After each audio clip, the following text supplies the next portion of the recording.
What is assisted suicide? Is it really necessary? We'll talk about that and more in this edition of Life Matters with Brian Johnston, Western Regional Director of the National Right to Life Committee. Brian Johnston is served in many capacities while advocating for innocent lives.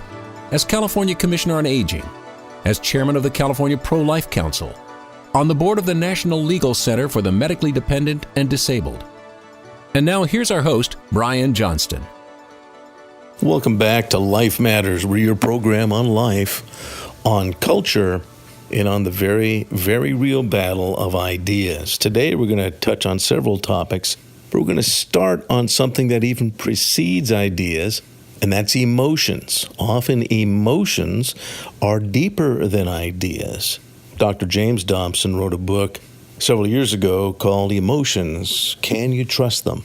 And that is a great question because very often, I know in my life, when I've made mistakes, it's really been based on the emotion that I was feeling at the time. And it's very important that we measure our emotions and understand they can be indicators. They most certainly can be indicators, but they're not always the best foundation for judgment. So today we're going to talk about emotions when it comes to the right to life issue. When it comes to the abortion issue, I think we can actually see how emotions regarding abortion can be very, very powerful, and they're a very strong indicator. But then I'm going to change gears slightly because I want to talk about emotions when it comes to the rest of the right to life issue. That's right. Those of you who know me know that, of course, I am very much opposed to abortion because it kills a vulnerable young child. We know this. We know that psychiatry and psychology has told us that even the image of a child is very, very powerful. And I'm looking at an article here from a magazine called Neuromarketing, how baby pictures really do grab our attention. And that's been established. If you haven't noticed, those of you who remember the Michelin tire ads, those are radial tires. When radial tires were first coming out, they were very, very big. And the marketing was very effective because radial tires are much more effective than standard ply tires in holding the road. And Michelin marketed that quality not by simply pointing that fact out, but by marketing it with a baby.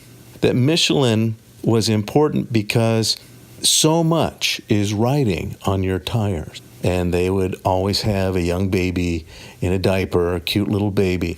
In other words, you don't want to get in an auto accident and the lives of your vulnerable loved ones depended on that.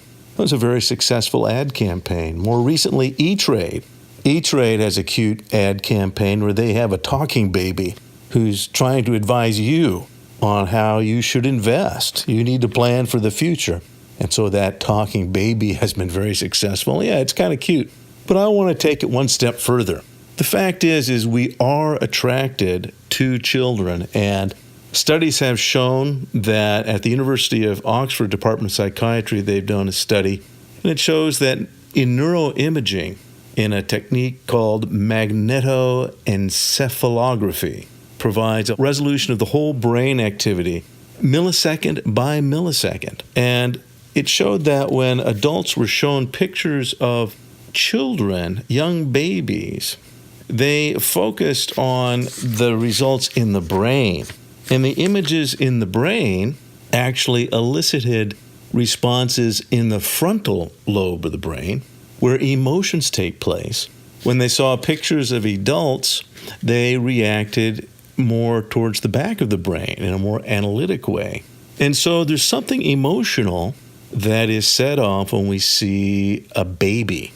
And I have to tell you that that's good news for us in the pro-life movement. It's one of the reasons I use pictures of living babies when I talk about abortion, because everyone can recognize that that's a baby, and you're going to get a positive response when they recognize that.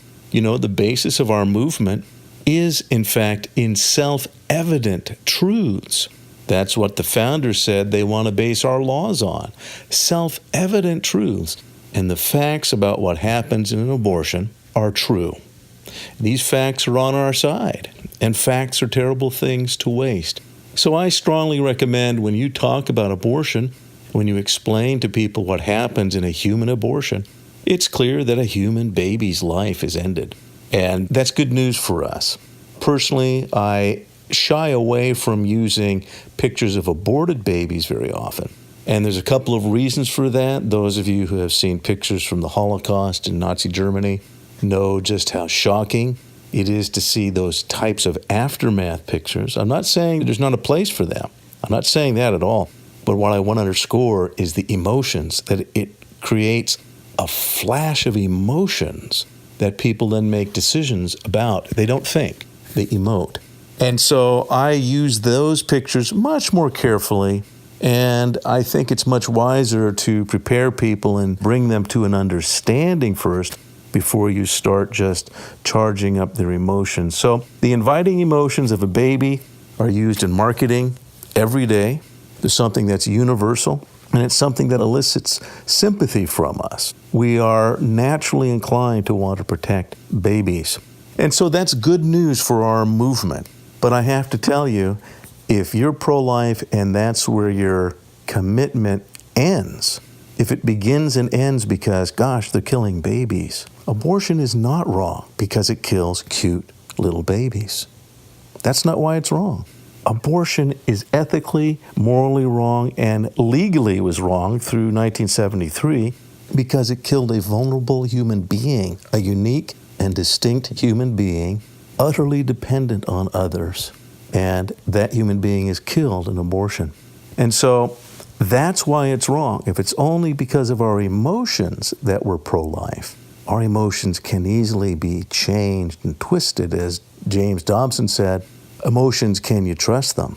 And at the other end of life, when someone is not emotionally attractive, I literally have had people tell me, Brian, I'm with you with the babies, but you weren't there when my Uncle Bill died. It was so hard.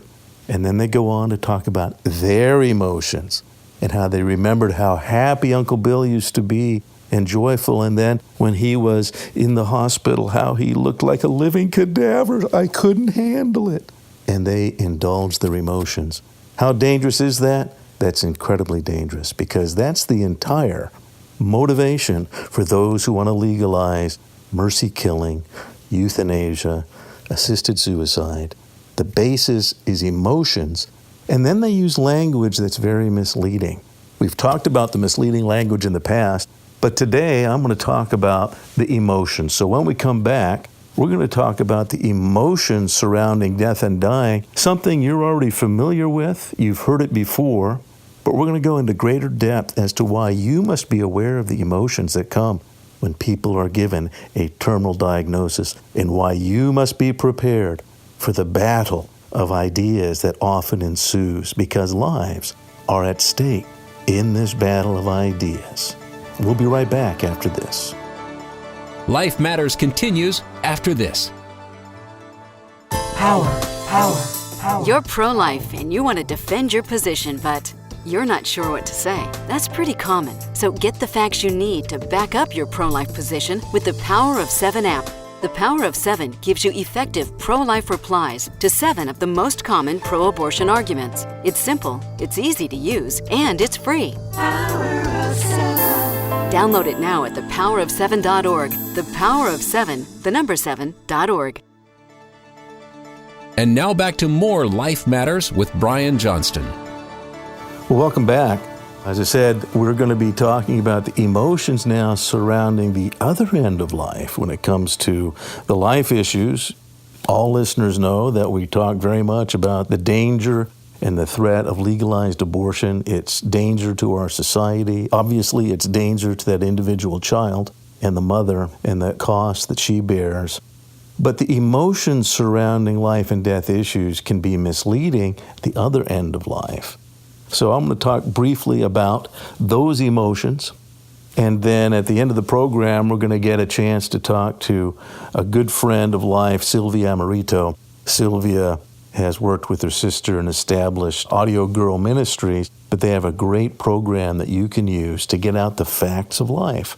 And that's called the PowerOf7 app, which you can put on your smartphone, your iPhone, your iPad, to quickly get facts to people about what this abortion debate really is about. and how to dispel some of the fallacies. Right now, we're going to get back to the emotions surrounding death and dying. Those of you who have met me know that I have been involved in this issue for quite a few years. I was a commissioner on aging for the state of California. I served on the state of California's Board of Examiners of Nursing Homes.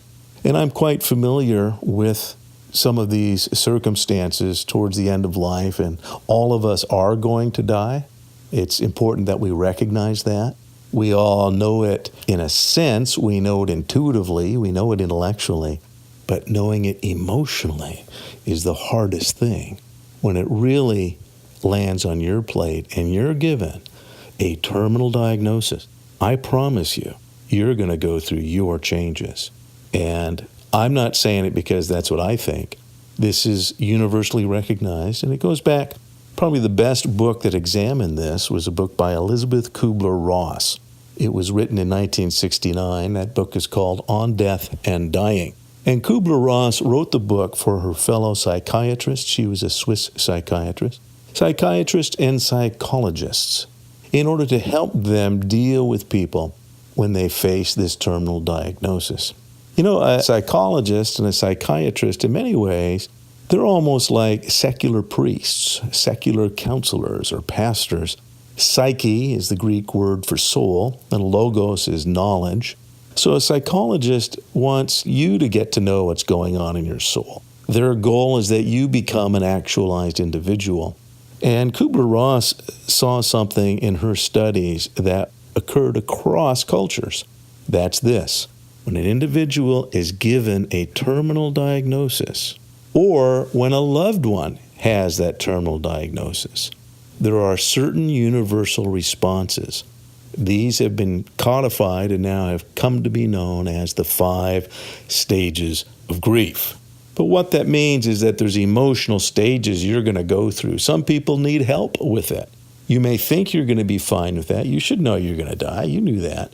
But when the imminent reality of your death or the death of a loved one is near, it's very hard emotionally. And of course, these 5 stages are known as denial, and then anger, and then bargaining, despair, until finally one can come to acceptance. I should have known I was going to die. I should have known that my loved one will die one day. And that often will take people being walked through it. Sometimes you can get through it without help, but often you'll need help. You know, there's an old joke about psychologists. How many psychologists does it take to change a light bulb? Well, it only takes one, but the light bulb has to want to change. What Kubler-Ross was saying is that this is when your patient, as a psychologist or a psychiatrist, this is when they're going to be most real, because they're looking life and death in the face. And if you know how to deal with this and walk them through their emotions, you can truly help them. So Kubler-Ross wrote this book for psychologists and psychiatrists to help patients get through these emotions. I have met folks, I have been a hospice volunteer. These stages are real. And by the way, it isn't just the patient. Very often it is the loved ones and the family members that are going through denial, and then bargaining, and then depression. They have to be worked through to get to acceptance. So this is a very important principle. This is so well known now that many stand-up comics talk about these 5 stages of denial. And you'll hear jokes about those stages. But they're very, very real. And it undergirds the point I'm trying to make, is that if your commitment to life is based only on emotions, the fact that, oh, well, babies are cute and they're vulnerable. I love the cuteness of babies. Well, you know what? Advertisers know that already. That's an emotional reaction, and that helps us. I'll take any pro-lifer who becomes emotionally committed to babies. But what we need is pro-life folks who are intellectually, ethically, and morally committed to protecting vulnerable human lives. And if your commitment is only to your emotions, then you are actually being very simplistic and shallow, because you're going to have some tough emotions when you lose loved ones. So you've got to be ready. So these 5 stages of grief, these 5 stages have to be recognized. You have to be ready to deal with that. It's very common for people to have those emotions. If you look at nearly all of the major cases that made the headlines in the last few years. You can even go back to Kevorkian's cases. The emotions around a diagnosis that seems incurable. And by the way, there's a lot of illnesses that are incurable, but you might live a long time, but it's incurable. So even that phrase, incurable, brings an emotional dread. I'm sorry, it's incurable. I'm sorry, but you're terminal. By the way, you are terminal, if you haven't thought about it. So I just want you to be ready. You're going to die. But in the meantime, the reality of that hitting you brings emotional floods. And if you give in to emotions, you can make some very serious mistakes. And that's what happens in the issue of assisted suicide and euthanasia. Emotions propel this. So please be aware that these emotions are going to come. If you and your loved ones are not prepared for this, you need to prepare yourself for this. I strongly recommend that you read. I have a book on assisted suicide, as you know, Death as a Salesman, What's Wrong with Assisted Suicide. There's a conference coming up at Biola University, November 18th. I want to talk to you about that. I want to suggest that you go, maybe get your pastors to go. Get people who will speak to others about this threat, because assisted suicide is now legal in many states, including California. It's legal in Canada. This is now becoming medicine's final solution to challenges, and the threat is very real. You cannot surrender to emotions. Medicine has always sworn up until now that they would always comfort and heal. If they couldn't heal, then they would comfort, but they swore they would never kill, that this knowledge of the human body and how we function would never be used to kill patients. Well, those ethics are gone now. And unless you're prepared to counsel folks and prepared to see what some doctors are pushing, because some doctors will push this, you will be susceptible, because you are in a battle of ideas. The right to life is a battle for our culture, for our values, for our laws, and for the battle of ideas. And if you don't engage in this battle, then lives will be lost. So let me remind you, if you or a loved one are in pain and the doctor's not dealing with that physical pain, the answer is simple. It's not kill the patient. The 3 words you need to know are get another doctor. Because the answer for physical pain is available in today's medicine, even the most difficult of pain. The real problem is emotions. And there's drugs that really can't reach those emotions. So you need to be prepared to address emotions that come when someone has a terminal diagnosis. There's a great conference coming up at Biola University, November 18th, Caring, Not Killing. Go to Caring, Not Killing at WordPress.com and get information. You're going to hear from some of the world's experts on these issues, on issues of death and dying, on issues of assisted suicide and euthanasia, on issues such as brain death, organ transplant, and other ethical issues that surround these bioethics issues when someone is dead or is caused to be dead. Remember, this isn't about helping people die. Assisted suicide is about causing them to die. That's a very different verb when you cause someone to die. They have legalized killing certain patients. By the way, in these states where they legalize this, we know that they talk about within 6 months of death without medical intervention. If someone is within 6 months of death, reasonably thinking, well, here's the problem. Without medical intervention, a diabetic will die a lot quicker if they don't get their insulin. So the notion that, if this person doesn't get medical intervention, then it's okay to kill them.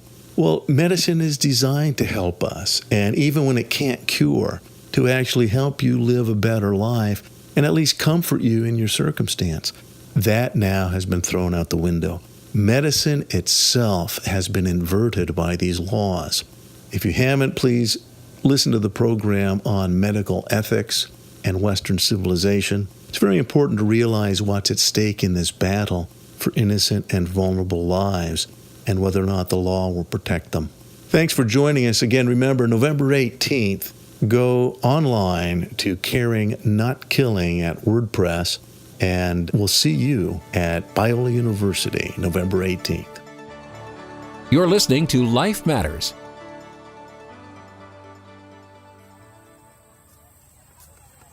Well, hi. I just wanted to thank you for joining me. You know, I have good friends, children, young adults, and adults that have Down syndrome. And they are so loved. Their parents love them so much because they're the happiest people you'd ever want to know. I really love them. I'm going to tell you something, though, that's rather frightening. The government of France has now prohibited showing positive images of Down syndrome children and letting parents know how lovable they are. That's an actual law in France. Here in the U.S., 80-some-odd% of Down syndrome kids are killed by abortion before they're born. In France, it's 96%. So we're not a whole lot better. If you'd like to help out, you can go to the National Down Syndrome Society, NDSS.org, to help out. That's NDSS.org. We really are in a battle of ideas, and lives really are at stake. And now back to more Life Matters with Brian Johnston. Welcome back to Life Matters. It's your program on life, on culture, and the very real battle of ideas. I have a very special guest on with us again, Sylvia Amorito. And Sylvia has a very important project. It's actually a partner with Life Matters, and that's the PowerOf7. And so we're so blessed with the PowerOf7. Sylvia, how many downloads have you had so far just since your partnership? Actually, since we partnered with you, Brian, we have had about 1,000 downloads of the PowerOf7 app. So we are just thrilled with the response that we're getting partnering with you and Life Matters. It's just very exciting. And of course, we love that number. We'd like to get it to be higher. Why not? Yes, 5,000 at least. 5,000 would be awesome. And when you download the app, The Power of 7, that's the number 7, and you can get it at thepowerof7.org. You know, just do a quick rating on it because that helps keep it, higher in the rankings on both in Google Play and at the App Store. So we appreciate that. But thank you. It's great partnering with you and your awesome listeners, Brian. Well, we really enjoy it because you want to do what we want to do, and that's equip individuals for this battle of ideas, the battle for life. And it isn't just foggy ideas. It isn't just things you're thinking. This is a real battle, and lives are actually won or lost by your engagement. And what I like about the PowerOf7, it equips an individual that hasn't been around this a whole long time. Maybe you are very pro-life, but you don't know how to present the issue. This is such a great tool to quickly get the message across. You had some ideas right now for this fall time of year, Sylvia. Tell us about that. Going on right now across the country. What am I saying? It's worldwide. It's the 40 Days for Life, the fall campaign, where we pray for an end to abortion. That's a powerful event to take part of, whether you're praying in front of the abortion mill or you're praying at home. Either way, those prayers are powerful and needed. If you're in front of the abortion mill as part of a 40 Days for Life prayer campaign, the goal is to pray. That's why we're there. However, that doesn't mean that you may not be approached by someone who is a pro-abortion advocate or a woman in a crisis pregnancy. And if that situation's in front of you and you're scrambling on what am I going to say, well, this is a perfect app to have on your smartphone or tablet because, as Brian said, it gives you those quick, simple, effective pro-life replies to pro-abortion arguments. It's the Power of 7, the number 7, thepowerof7.org. You can get the app at that location. And David B. Wright, who is the co-founder of 40 Days for Life, has enthusiastically endorsed the app, The Power of 7. So we've got his stamp of approval, and that just means the world to us because The Power of 7 was created by Audio Girl Ministries, and our ministry has hosted 12 different 40 Days for Life prayer campaigns. So it's great to get that stamp of approval from David. Oh, sure. And your work is so important. Again, we have to encourage your friends and neighbors to understand what's at stake.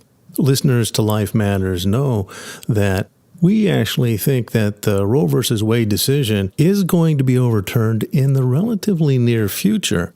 But you need to know that when that happens, this isn't over. In fact, that's merely the beginning of the very real battle in every state, because before Roe versus Wade, every single state in our nation said that that child in the womb was worthy of protection at some point in his or her young life, and we're going to have to do that again. That means your friends and neighbors are going to have to really understand what this debate's about. And the Power of 7 is there for that. And like you were saying, Brian, the pro-abortion advocates are not going to go down without a fight. This is a battle. It's a battle of, on our level here in the flesh, and it's a battle of good and evil. And that's why you need those prayers, but you need the information as well. And you can get that with the power of 7.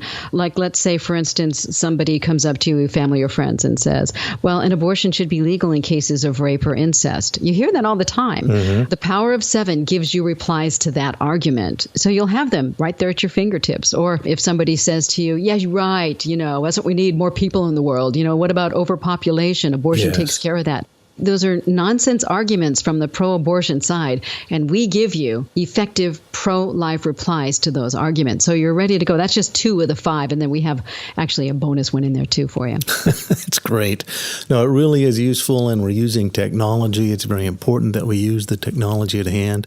Listeners to Life Matters know that the facts are on our side, and like we like to say here, the facts are terrible things to waste. So this isn't just about your conviction. It's important that you have convictions on life, but it's about something that's outside of you. These are objectively true facts. These are self-evident truths. And so you can point to those. Those facts are what we want to reinforce. We want the laws to once again do what they were designed to do, which is to protect those that cannot protect themselves. And that's why this battle is on us, and that's why what Sylvia has done through Audio Girl Ministry and the Power of 7 is just so awesome. Thanks, Brian. Yeah, we are called, once you know the truth, the good Lord calls us to speak up. And if we don't, then it's hard to think of it that way. But if you don't speak up, and if you don't take an active role once you know the truth, then you're kind of part of the problem. That's right. We can't be silent. You cannot be silent if you know something is wrong and is evil, and you're silent, then you have a degree of accountability. So, Amen. Sylvia, it's just always a pleasure to have you on. We really appreciate your work, and we'll talk again soon. I hope so. And Life Matters listeners, thank you for downloading the app. And if you haven't gotten it yet, please go there as soon as you can. If you're driving, wait. If you're at home, get it right now. It's the Power of 7, the number 7, thepowerof7.org. That's a page on our website, and there's links there for both Google Play and the App Store to make it nice and easy for you. Yes, powerof7.org. Let's get the downloads up. We're over 1,000. Let's get to 5,000 next. Yes, thepowerof7.org. It loves Life Matters. Thanks, Brian. Thank you, Sylvia. Do you have a question about the right to life? Call our Lifeline anytime at 800-924-2490. To subscribe to the Life Matters podcast, go to lifematters.life, where you'll find out a lot more about life, culture, and the battle of ideas.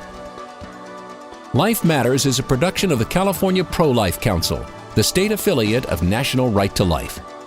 Wherever you are in the nation, you can find out more at National Right to Life. You can find vital pro-life information and also find the access to your state and local Right to Life affiliate. Get informed and get involved.